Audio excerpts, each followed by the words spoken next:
সুখবর, নির্বাচনের আগেই সংশোধনীয় বেতন কাঠামো প্রকাশ করা হলো।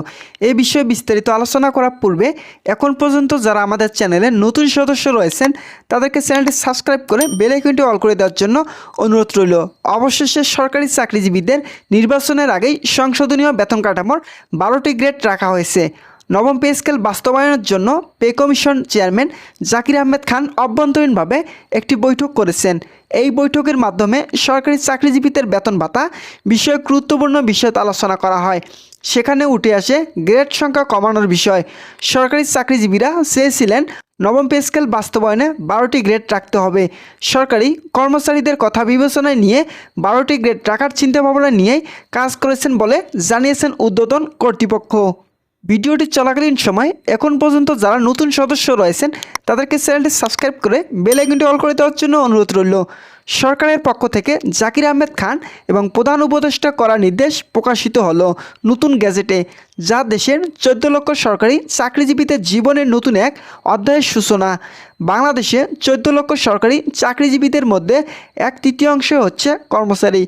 তাই কর্মচারীদের দাবি উপেক্ষা করার মতো অবস্থা না থাকার কারণে অবশেষে তাদের নির্বাচনের আগেই নবম পে স্কেল গ্রেড সংখ্যা কার্যকর ঘোষণা করা হলো।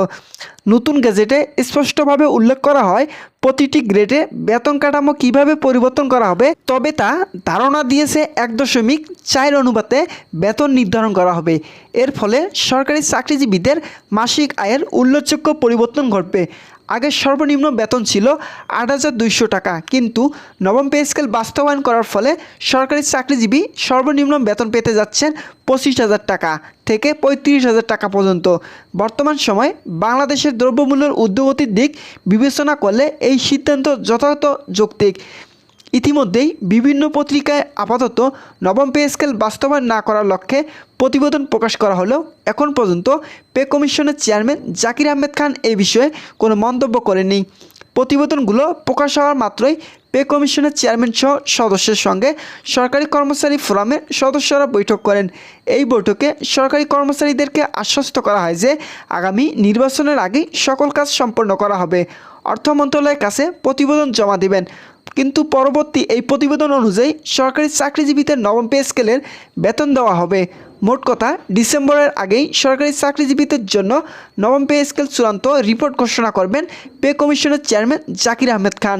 যারা জাকির আহমেদ খানের সঙ্গে বৈঠক করেছেন তাদের ভাষ্য মতে পে কমিশনের চেয়ারম্যান অত্যন্ত সুস্পষ্টভাষী এবং সাবলীল একজন ব্যক্তি।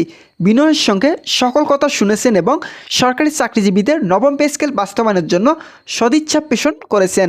সরকারি চাকরিজীবীরা দীর্ঘদিন ধরে যেটার দাবি করে আসছিলেন সেটা হচ্ছে ন্যায্য বেতন কাঠামো।